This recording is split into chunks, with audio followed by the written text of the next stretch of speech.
Seguimos conversando con el economista Wildo González. Wildo, ¿qué pasaría en el segundo semestre en relación a la cotización del dólar si se profundizan la política económica de Estados Unidos a nivel global?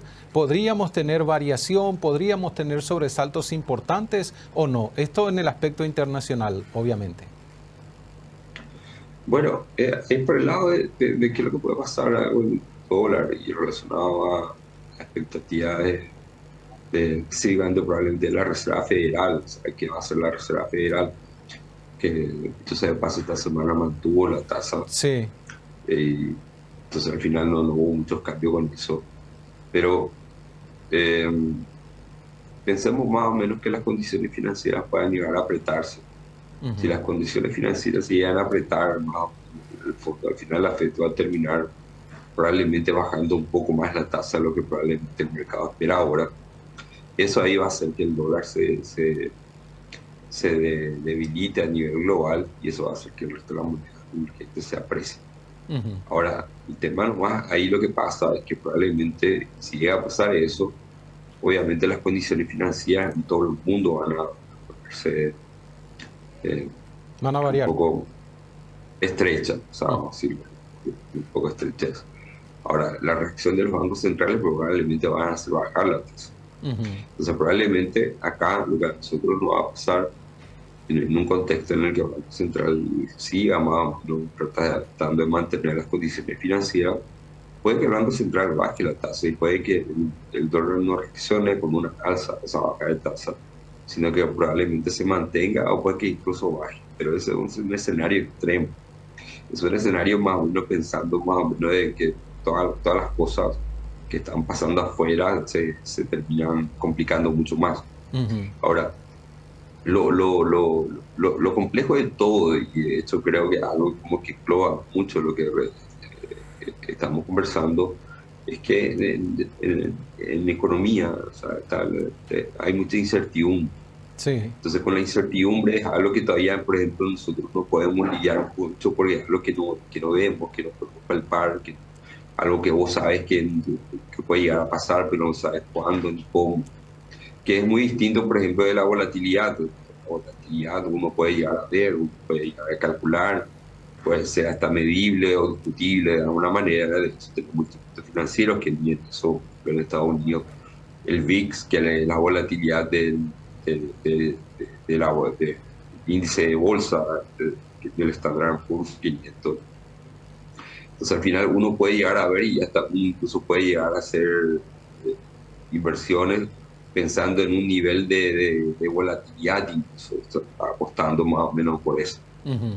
Yo sé que apostar no es la palabra correcta, pero más o menos creo que da a entender eso. Ahora, Sí. en un contexto de incertidumbre global, o sea, yo pienso que dentro de todo, si nos ponemos a pensar en ese sentido, eh, es complejo pensar de cómo puede llegar a afectarnos a nosotros en el tema del tipo de cambio, porque hasta al final también te va a terminar afectando la actividad, te va a terminar afectando las condiciones financieras. Entonces al final es algo como bien complejo y yo no estoy seguro de cuál puede llegar a ser la respuesta óptima.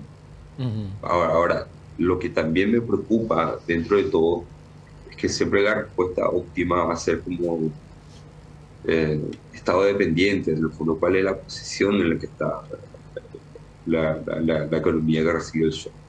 En nuestro caso, por ejemplo, es muy distinto a lo que probablemente pueda pasar con el resto de la otra economía, porque el resto de la economía ya están ajustándose a todas las condiciones externas que están pasando.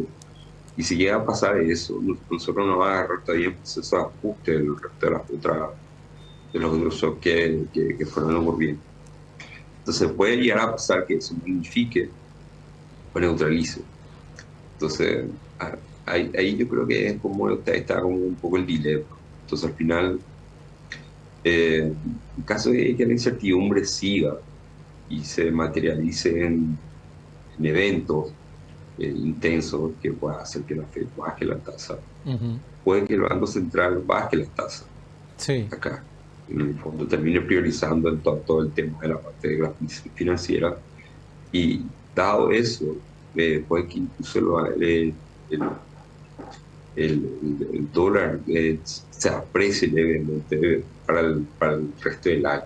Ujú. Ahora, por el tema del dólar, ahí hay un tema súper importante también que tengo que pensar, que está mucho más relacionado, no en el corto plazo, que tiene un montón de elementos que puede hacer que hasta incluso pueda parecer confusa las señales que hay, son los elementos que marcan la tendencia de mediano y largo plazo tipo de cambio. Ahora, algo que, por ejemplo, que siempre menciono y que creo que es muy importante y que recordarle a la audiencia, es que al final el tipo de cambio es como una medida, o sea, lo que está muy relacionado con los diferenciales de productividad de las economías, y es como más, Ujú. macro, vamos a decirlo. Y dado que no necesariamente se tiene diferencia, se tiene bien medible eso, una buena aproximación de eso es el crecimiento económico. Y nosotros tenemos buenas perspectivas de crecimiento económico. Entonces, al final, lo que nosotros vamos a terminar teniendo es mayor crecimiento que nuestros pares de grado de inversión, mayor crecimiento que nuestros pares de la región. Ujú. Entonces, eso va a hacer que en el mediano y largo plazo el guaraní tenga que apreciarse.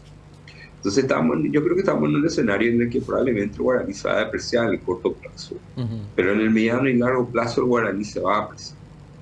Entonces, ahí yo creo que al final termina más o menos siendo un tema como más de elección y cuáles son las necesidades de la persona o el inversor. Porque al final, si es que algo esté relacionado probablemente en el corto plazo, hay que pensar que el guaraní se va a apreciar. Ujú. Si algo está un poco más pensando en el mediano y largo plazo, uno puede pensar que el guaraní perdón, en el corto plazo se deprecia Sí. y en el mediano y largo plazo se termina apreciando. Ujú. Entonces ahí yo creo que está más o menos el punto. O sea, no sería descartable, por ejemplo, pensar, si pensando que todo sigue en orden y que todo sigue bien, después de todo no pasa nada, eh, y nosotros crecemos más o menos no como tenemos proyectado, ni un choque de clima, ni nada de eso, es altamente probable que el tipo de cambio baje. O sea, incluso no sería descartable que en 2 a 3 años el tipo de cambio esté en 7.500 incluso. Ujú. Pero eso es pensando de que el escenario internacional se Claro. complique mucho más allá de lo que está ahora Sí. y que nuestra economía crezca eh, pensando en las proyecciones que todos tienen, que Ujú. incluso esas proyecciones que la que tiene el Fondo Monetario, que ve un crecimiento de la economía paraguaya en torno a 3,8 acá al 2030, no tiene incorporado completamente todo el impacto que puede llegar a tener la inversión privada de tipo de Paracel o otro tipo de inversiones que están para adelante. Entonces, si es que incluso esas inversiones llegan a materializarse, vamos a crecer mucho más de lo que probablemente el Fondo Monetario está proyectando. Y eso va a terminar haciendo que nosotros terminemos apreciándonos con respecto a Ujú. nuestros principales socios comerciales. Podríamos decir entonces, Wildo, que si la situación global actual se mantiene, no se profundiza, no varía demasiado, seguimos creciendo en materia económica internamente, en el segundo semestre del año no tendríamos que tener sobresaltos en la cotización del dólar. No necesariamente. Ajá. Lo que estaba mencionando es que en el segundo semestre altamente probable que nos depreciemos, dada la configuración del escenario internacional. Sí. Ahora, dada esta configuración del escenario internacional, pensando que no cambia nada, pero pensando en el mediano y largo plazo, mediano y largo plazo, pensemos mediano plazo, pensemos 3 a 5 años, ahí podemos pensar que el tipo de cambio va a bajar. Ahora, Ujú. ¿cuáles son las perspectivas del corto plazo para el 2025? Es altamente probable que nos depreciemos dentro de todo. Porque igual nosotros tenemos condiciones macro que necesitan que nuestra economía se deprecie. Porque nosotros necesitamos cerrar nuestro déficit de nuestra balanza comercial y en general cuando una economía tiene este tipo de déficit, el tipo de cambio termina reaccionando al alza para tratar de corregir este desequilibrio externo. Entonces es súper importante que el tipo de cambio haga su trabajo Ujú. y se deprecie y de alguna manera también que nosotros podamos ir cerrando el déficit comercial, o sea, el déficit que, que, que, que, que, que vamos a tener en este 2025. Ujú. Ahora, una pregunta que tal vez haga el BCP a los agentes económicos en su conocida encuesta. ¿A cuánto podría cerrar el dólar hacia fin de año? Tomando en cuenta ya esa estacionalidad también que mencionaste a partir de septiembre con el inicio de la siembra de la zafra de verano, las compras de importadores para las fiestas de fin de año. ¿Cuál podría llegar a ser la cotización? Mira, creo que de hecho ya en la encuesta tienen incorporado un 8100 y no Ujú, sería, no me recuerdo si yo respondí 8100 o en la encuesta estaba 8100, ahí pido disculpas. Pero no sería para nada descartable que el tipo de cambio cierre en 8100 en diciembre de 2025. ujú. Pero eso no es un mal número dentro de todo. Entonces, eso es algo, por ejemplo, que la gente tiene que tener en cuenta, que el tipo de cambio se va a apreciar. Puede que eso que me meta un poco de presión para la parte de los importados, pero no hay elementos que aseguren que el tipo de cambio baje. Eso es algo, por ejemplo, que ahora posiblemente veo complicado. Puede que incluso me equivoque y el Ujú. tipo de cambio se mantenga, pero veo poco probable que el tipo de cambio baje para diciembre de 2025. Veo mucho más probable que el tipo de cambio se vaya a 8100 de que, que otro. Como siempre, Wildo, gracias por el tiempo y por el análisis. Gracias a ustedes y a la hora.